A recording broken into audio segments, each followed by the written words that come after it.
Okay, Assalamualaikum warahmatullahi taala wabarakatuh. Alhamdulillahirabbil alamin. Wassalatu wassalamu ala asyrafil anbiya'i wal mursalin wa ala alihi wa sahbihi ajmain. Alhamdulillah, bersyukur kita kehadrat Ilahi dengan limpah dan kurnianya dapat kita bersama-sama berhimpun di dalam majlis yang indah ini, iaitu forum online memahami ayat-ayat sifat menurut Al-Quran.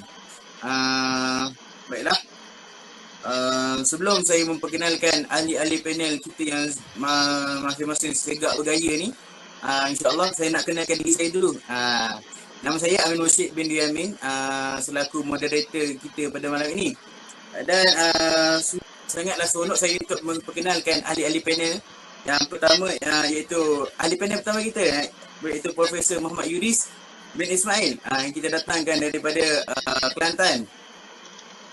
Nah, seterusnya panel kedua kita adalah Muhammad Farhan bin Muhammad Zulkhairi. Assalamualaikum Syekh. Kena? Syekh? Okey. Okey, terusnya kita kepada Muhammad panel ketiga kita, iaitu Muhammad Nur Khairi bin Muhammad Nordin. Dan panel terakhir kita iaitu seorang tokoh yang sangat masyhur kepada hari ini, iaitu Muhammad Afiq Akmal Muhammad Khair. Okey, boleh tak kita nak teruskan panel kita? Panel kita ni semua okey? Ready? Okey. Okey, baiklah, kepada panel kita pertama kita pada malam ini, iaitu Profesor Yudis. Saya nak bertanya kepada Profesor Yudis. Boleh tak Profesor terangkan sedikit tentang definisi dan ataupun takrif tentang apa itu ayat-ayat sifat? A'udzubillahi minasyaitonirrajim. Bismillahirrahmanirrahim.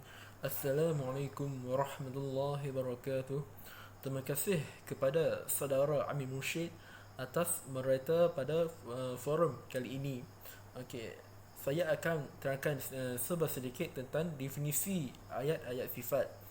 Okey, ayat-ayat sifat ini merujuk kepada ayat-ayat suci Al-Quranul Karim yang ada kaitannya dengan sifat-sifat Allah.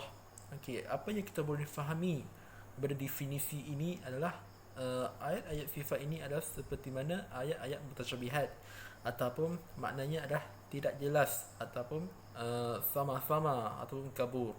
Okey, di sini di sini kita melihat bahawa ayat sifat adalah sejumlah ayat Al-Quran, Al-Quranul Karim yang menyebut tentang sifat Allah yang pada zahirnya sama dengan sifat makhluk. Contohnya, saya bagi contoh, yarullah fawqa aydihim. Okey, fawqa di situ adalah tangan Allah. Di situ adalah tangan Allah. Itu adalah ayat sifat, tapi maksudnya adalah kekuasaan Allah. Okey, di sini kita melihat bahawa maksud dan juga maknanya adalah berlainan, bukannya adalah maksud yang sama seperti ayat-ayat yang zahir, yang mudah difahami. Okey, saya rasa di situ kita boleh fahami definisi ini sebagai ayat sifat adalah ayat-ayat Al-Quran yang ada dua makna, bukannya ada satu makna. Okey, terima kasih dan saya serahkan kembali kepada saudara Amin Musyid. Assalamualaikum warahmatullahi wabarakatuh. Waalaikumsalam warahmatullahi taala wabarakatuh. Terima kasih kepada Profesor Yudis atas penerangan mengenai maksud ataupun definisi ayat-ayat sifat. Berdasarkan apa yang dikatakan oleh Profesor Yudis tadi, ayat sifat itu adalah ayat-ayat yang dimana padanya mempunyai makna-makna yang sama-samar. Sebagai contohnya yang diterangkan tadi, yadullahu fawqa aydihim. Yadun tu, kalau menurut terjemahan Melayu, kalau kita terjemahkan kepada bahasa Melayu, yadun ni adalah tangan. Tetapi kalau kita rujuk balik kepada tafsir Al-Quran yang ada pada hari ini, yadun tu membawa maksud adalah kekuasaan Allah Subhanahu Wa Taala. Terima kasih sekali lagi kepada Profesor Yudis. Dan kemudian kita beralih pula kepada panel yang kedua, iaitu saudara Ustaz Muhammad Farhan. Ya, tuan. Saya mempersilakan tuan, saya nak tanya kepada tuan, apakah dalil bagi ayat-ayat sifat? menurut Al-Quran dan As-Sunnah. Silakan tuan. Okay, baik. Terima kasih kepada saudara Amin Mursyid sebagai moderator kita bagi forum hari ini.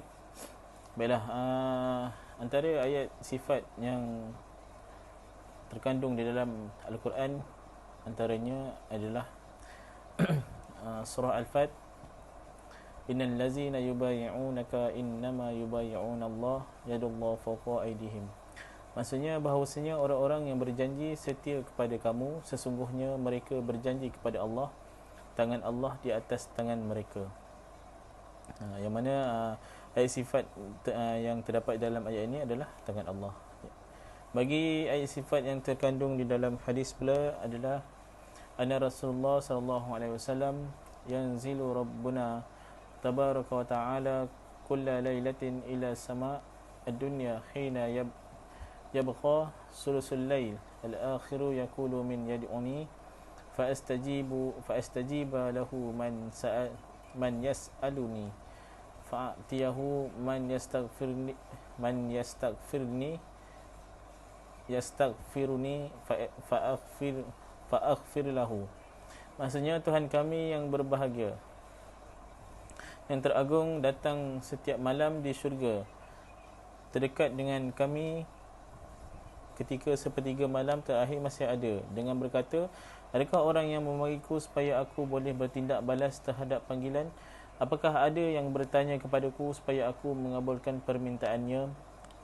Apakah ada yang meminta pengampunanku supaya aku mengampuninya? Jadi ayat sifat ini adalah turun, yang mana adakah Allah itu turun sendiri kepada hamba-Nya untuk mengampuninya. Jadi sahabat saya akan menerangkan perkara ini selepas ini. Terima kasih. Baiklah, terima kasih diucapkan kepada Ustaz Muhammad Farhan atas penerangan sebentar tadi. Bagaimana yang dikatakan oleh Ustaz Muhammad Farhan, terdapat banyak ayat-ayat sifat yang terkandung di dalam Al-Quran dan As-Sunnah. Dalam Al-Quran ada banyak mengenai ayat-ayat sifat, sebagaimana contoh dia, yadullah fawqa aydihim, sumastawa 'alal 'arsy, semayangnya Allah, wajah Allah. Banyaklah ayat-ayat sifat yang terdapat Al-Quran, dan dalam hadis pun terdapat juga ayat-ayat sifat sebagaimana hadis yang dibacakan oleh Ustaz Farhan tadi, iaitu turunnya Allah ke bumi. Bagaimana turunnya Allah ke bumi, wallahu alam, kita tak tahu. Baiklah, terima kasih sekali lagi diucapkan kepada Ustaz Muhammad Farhan. Kemudian saya mempersilakan panel ketiga kita pada malam ini, iaitu Ustaz Muhammad Nur Khairi. Selaku panel ketiga, saya nak bertanya kepada anda, apakah pendekatan yang dibawa oleh ulama khalaf dalam berinteraksi mengenai ayat-ayat sifat? Silakan tuan. Bismillahirrahmanirrahim. Assalamualaikum warahmatullahi ta'ala wabarakatuh. Terima kasih kepada saudara Amin Mursyid selaku moderator kita pada hari ini. Baik, khalaf ialah zaman selepas berlalunya zaman salaf. Ulama khalaf ialah ulama yang terkemudiannya yang sudah jauh dari zaman Rasulullah sallallahu alaihi wasallam, dan oleh kerana itu sudah agak berlainan cara mereka berfikir dalam soal-soal kehidupan keagamaan. Ulama khalaf ini berpegang pada Al-Quran dan Sunnah di samping akal.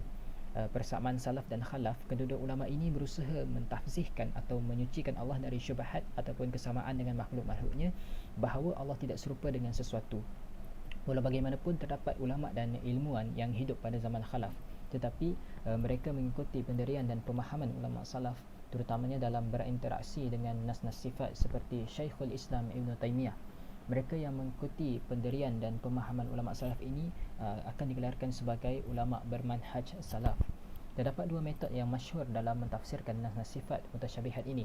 Pertama, metod tafwid atau juga disebut sebagai ta'wil ijmali. Tetapi yang banyak digunakan oleh ulama khalaf ialah ta'wil tafsili. Dikatakan banyak digunakan oleh golongan khalaf. Mereka beranggapan nas-nas sifat mutasyabihat harus dijelaskan maknanya, kerana nas-nas tersebut boleh mendatangkan kekeliruan kepada masyarakat awam. Di samping mereka memahami makna dan juga membawa kepada pengertian menjisimkan Allah seperti makhluknya. Alasan tersebut menjadikan majoriti ulama khalaf mengharuskan takwil mutasyabihat sesuai dengan makna yang disifatkan Allah Subhanahu Wa Taala. Mereka berdalilkan sebuah hadis yang menyatakan bahawa Rasulullah sallallahu alaihi wasallam mendoakan Sayyidina Ibnu Abbas radhiyallahu an supaya diajarkan ilmu takwil, yang menunjukkan bahawa kefahaman tentang ilmu takwil adalah suatu perkara yang dikurniakan oleh Allah Subhanahu wa taala pada para hambanya dan bukan suatu tegahan. Maka ulama khalaf masukkan unsur akal dalam memahami ayat-ayat mutasyabihat dengan wajib. Mereka melakukan pentakwilan untuk mengelak salah faham terhadap gambaran sifat-sifat Allah yang menyerupai anggota yang dimiliki oleh manusia, dan boleh membawa orang berfikir bahawa Allah itu berjisim sedangkan Allah tidak tidak sama dengan makhluknya. Maka ulama khalaf mentakwilkan yadullah itu adalah kuasa Allah, dan al-istiwa atas aras ditakwilkan sebagai lambang ketinggiannya Allah. Seperti dalam surah Az-Zariyat ayat 47, Ibnu Abbas mentakwilkan aidin iaitu tangan. Tangan itu sebagai kekuatan Allah Subhanahu Wa Taala. Itu saja daripada saya.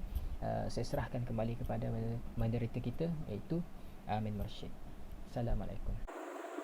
Baiklah, terima kasih diucapkan kepada Ustaz Muhammad Nur Khairi atas penerangannya sebentar tadi, iaitu penerangan mengenai pendekatan yang dibawa oleh ulama-ulama khalaf tentang ayat-ayat sifat. Iaitu ulama-ulama khalaf ni adalah ulama-ulama yang terkemudian, iaitu selepas golongan salafi. Mereka ini menggunakan akal dan berpandukan juga kepada Al-Quran dan Sunnah. Mereka mentafsirkan dan mentakwilkan ayat-ayat mutasyabihat. Mereka ini sebagaimana contohnya, mereka mentafsirkan ayat yadullah fawqa aydihim tu. Perkataan yadun tu bukanlah ditafsirkan kepada tangan, tetapi ditakwilkan perkataan yadun tu kepada kekuasaan Allah Subhanahu Wa Taala. Baiklah, terima kasih sekali lagi diucapkan kepada Ustaz Muhammad Nur Khairi, dan kita beralih pula kepada panel yang keempat kita pada malam ini, iaitu Ustaz Muhammad Afiq. Ustaz, saya nak bertanya kepada anda, iaitu bagaimanakah pendekatan ulama salaf? Kalau tadi kita pendekatan ulama khalaf, kalau kepada Ustaz Afiq ni saya nak tanya bagaimana pendekatan yang dibawa oleh ulama-ulama salaf mengenai ayat-ayat sifat. Silakan Ustaz Afiq. Alhamdulillah, wassalatu wassalamu ala Rasulillah wa ala alihi wa sahbihi ajma'in. Amma ba'd.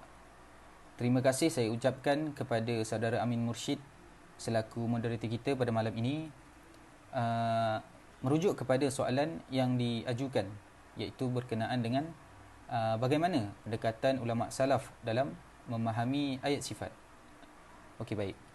Seperti yang telah dijelaskan oleh panel kita sebentar tadi, iaitu saudara Khairi,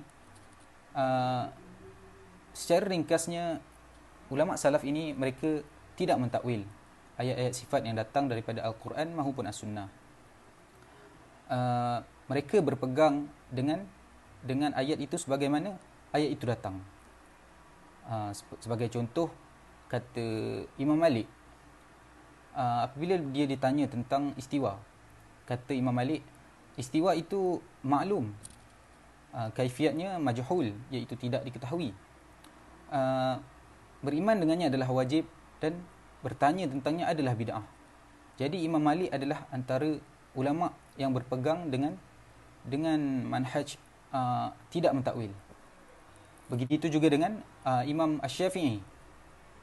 Begitu juga dengan Imam At-Tabari. Ramai daripada kalangan ulama-ulama salaf maupun khalaf yang berpegang dengan manhaj salaf ini.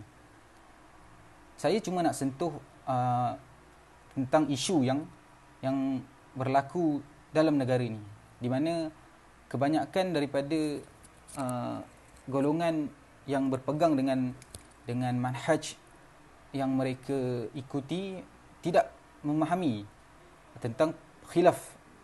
Ramai yang tidak mengetahui tentang khilaf ulama dalam manhaj ayat sifat ini, iaitu pegangan akidah, di mana Malaysia mereka berpegang dengan akidah Asy'ariyah. Jadi saya melihat, bukanlah semua, saya melihat ada sebahagian orang yang terlalu ekstrim dengan pegangan mereka, sehingga sanggup menuduh dan menyesatkan orang yang bermanhaj lain daripada mereka.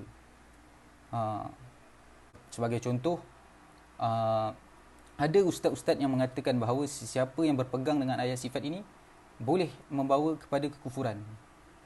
Jadi ini adalah satu bentuk ekstrim, satu terlalu sempit dalam pemahaman, di mana isu ini adalah isu khilaf. Jadi kita tak perlu bergaduh tentang isu ini.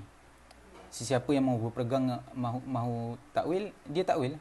Siapa yang tak mahu takwil, dia pun boleh berpegang dengan manhaj itu, kerana sandaran mereka adalah ulama-ulama yang besar. Jadi kita tak bolehlah nak menyesatkan orang lain ataupun kita cop orang lain sebagai cop yang macam-macam lah, Wahabi lah, apalah. Ini semua tidak bagus bagi saya lah, kerana saya melihat isu ini adalah isu khilaf, dan kita perlu untuk mendedahkan bagaimana ulama-ulama semisal Imam Syafi'i sendiri pun memilih untuk tidak mentakwil, dan ramai yang tidak tahu. Jadi penyelesaian dalam isu ini adalah kita perlulah berlapang dada dan bersifat terbuka menerima perbezaan, kerana perbezaan ini adalah dalam lingkungan ahli sunnah wal jamaah. Saya kira sekadar itu penerangan daripada saya. Wallahu ta'ala a'lam.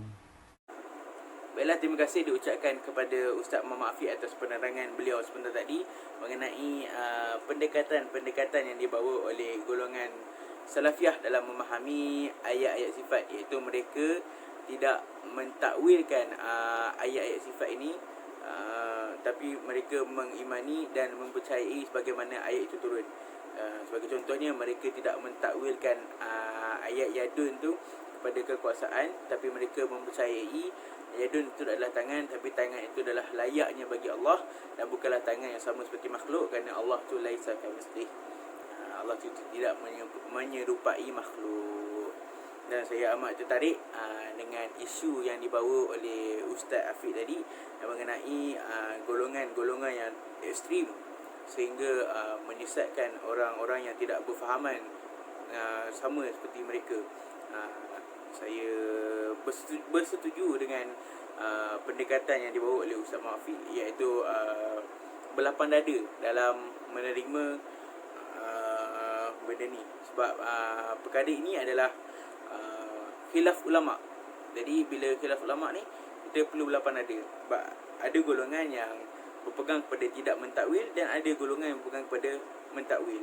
Jadi terserah kepada kita, dan kita tidak boleh menyalahkan atau kita tidak boleh mengatakan orang yang tidak bersefahaman dengan kita itu adalah salah. Baiklah, sebelum menutup forum pada malam ini, ingin saya buat mulakhas apa itu tentang forum kita pada malam ini mengenai ayat-ayat sifat, iaitu ayat-ayat sifat ini adalah ayat-ayat yang tidak jelas pada maknanya, ya. Dan